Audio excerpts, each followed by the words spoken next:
movie notes on The Lord of the Rings, The Two Towers, 2002 film, Monday, 2 June 2025 viewing.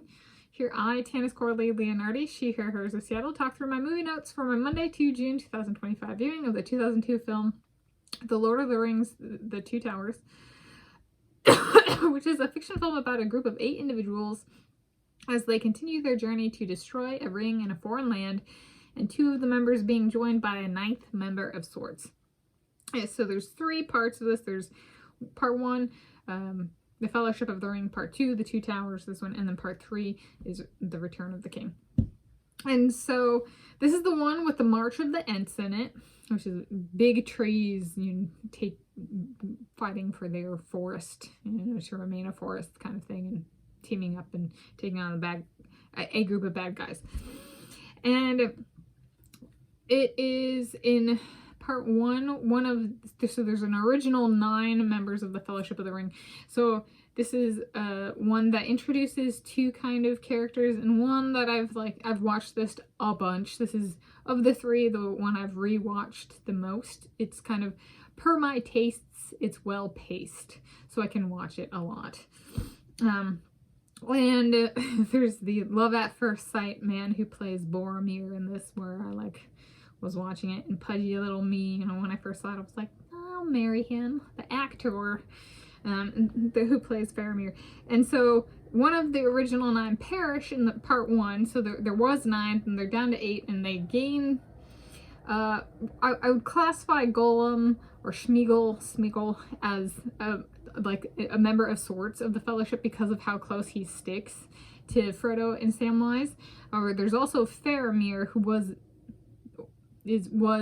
the brother of the member who died in part 1. So some might say, well, really they're up to 10. But I was like, Faramir retains enough independence, I'd say, of the Fellowship that I didn't count him as member 10 of sorts. I counted Gollum and / Smeagol because he becomes super dependent on Frodo and Samwise. He's way over dependent, and they become dependent on him. And the Fellowship is kind of about being dependent on each other to get this ring destroyed. So I was like, in that sense, it kind of fits the being a member of the Fellowship of sorts, more so than Faramir. And then I was watching it, and I was like, so that's kind of in the past and present, hasn't really changed. And then I was like, when watching it, I was like, it was something kind of more that came to mind while this viewing that wasn't necessarily all of the 5,280 times I watched this before kind of thing. Okay. When I was growing up, I was born approximately 1993, so this was movie candy. I'm gonna call it movie candy for me. Okay, for my tastes of movie candy. Okay. So what are the real life inspirations for the hobbits? Me as Frodo, and Josh as Sam.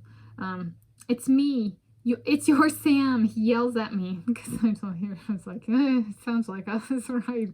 You remember with the amnesia. You remember me. I'm your Sam. I'm your Josh. So I'm like, okay.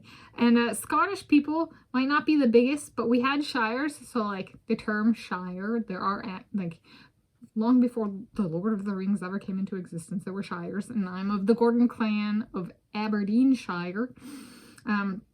So we're not the biggest, and we might not be known for much, but we can attempt long journeys.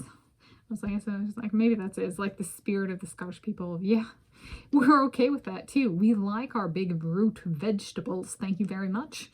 And living in a shire, a hole in a hill, okay, and not being known for anything. That's who we are. We do like to attempt cool things or long things or big things, but that doesn't necessarily mean that's what we're known for. We're known for being those people who don't do that stuff, And I was like, that's my Josh and me. We have a long journey we've been attempting. There we go. So, movie notes on The Lord of the Rings, The Two Towers, 2002 film, 2 June 2025 viewing.